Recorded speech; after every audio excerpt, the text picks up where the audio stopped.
پسندیدہ دین قرار دیا، اس دین کے غیرت دار مسلمانوں،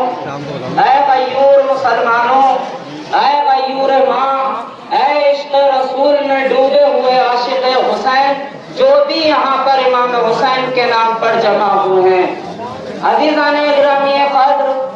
اس آیت کریمہ کو جس کو میں نے سرنامہ کلام قرار دیا، یہ سورہ ہود کی 113ویں آیت ہے، جس میں ارشاد رب العزت ہو رہا ہے خبردار ظالموں کے قریب مت جانا، ظالموں سے رغبت مت رکھنا، ان کے لیے اپنے دل میں کوئی سافٹ کارنر مت رکھنا، ورنہ کیا ہوگا اگر ایسا ہوگا؟ اگر ایسا ہوگا تو تمہیں جہنم کی آگ پکڑ لے گی۔ تو عزیزان گرامی قدر، ہم جو اس جلوس کے ذریعے تبلیغ کر رہے ہیں، مجھے صرف بہت ہی مختصر سے وقت میں دور حاضرہ کے اوپر اس جلوس، اس عزاداری، اس ماتمداری اور اس سینہ زنی کے ذریعے سے چند باتیں آپ کی پیش خدمت کرنی ہیں۔ عزیزان گرامی قدر اور تمام ہی میرے دیش کے نوجوانوں، خصوصاً جو آپ آج امام حسین کے نام پر جمع ہوئے، ایک میسج، ایک یاد میں آپ کو دلانا چاہتا ہوں جس کے ذریعے سے یاد دہانی ہو جائے۔ ان قریب ایک مہینہ ابھی آنے والا ہے جس کو کہ ہندوستانی ثقافت اور تہذیب کے اندر ایک بہترین دن مانا جاتا ہے۔ کیونکہ اس دن اس دیش کے ویر جوانوں نے اپنی جان کو قربان کر کر اس دیش کو انگریزوں کی غلامی سے آزاد کرا کر ہمیں آزادی نصیب کرائی۔ تو 15 اگست کے دن یہ دن منایا جاتا ہے ہر ہندوستانی کی،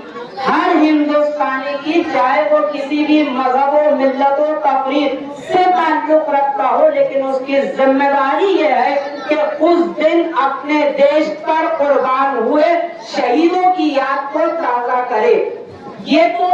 ایک ملک کے اوپر اپنی جان قربان کر کے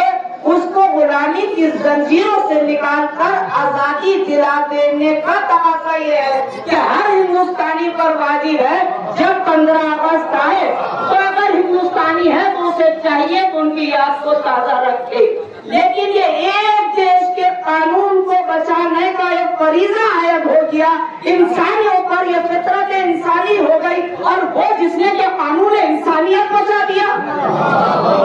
وہ کہ جس نے رسول اللہ کا دین بچا دیا، وہ کہ جس نے رسول اللہ نے جو دین لے کر آئے اس دین کو قربان کر دیا،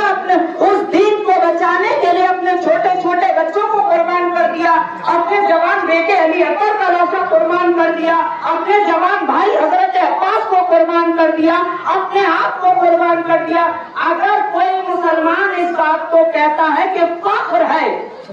امام حسین کی قربانی، فخر ہے، ہم مانتے ہیں فخر ہے امام حسین کی قربانی، حضرت عباس کی قربانی فخر ہے، حضرت علی اکبر کی شہادت فخر ہے، لیکن عزیزان گرامی بتائیے کیا بہنوں کا کھلے سر بازار میں آنا یہ مظلومیت نہیں ہے؟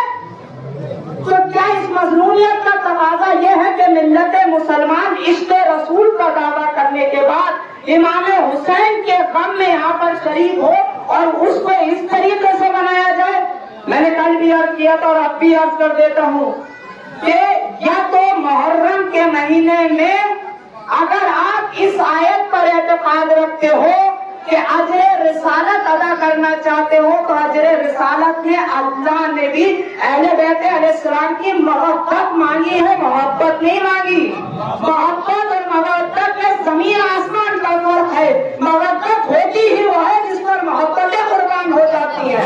محبت ہوتی ہی وہ ہے جس میں فطرت انسانی قربان ہو جائے۔ اب مجھے بتائیے کہ فطرت انسان کا تقاضا نہیں ہے کہ اجر رسالت ادا کرے، مسلمانوں کا تقاضا نہیں ہے تو حسین کے نانا کے دین کو مانے اور اس دین کو ماننے کے بعد محبت کا تقاضا نہ کرے؟ محبت کا تقاضا یہ ہے کہ ان کی خوشی میں خوش ہو جاؤ، ان کے غم میں غم ہو جاؤ۔ مجھے بتائیے آج کے دور میں اس سے بڑا غم کون ہوگا کہ جس دن نبی کے لال، نبی کا نواسا کربلا کے میدان میں 3 روز کا بھوکا پیاسا اپنا سب قربان کر رہا ہے، اپنے بچوں کو قربان کر رہا ہے، اس کو یہ منانے کا محرم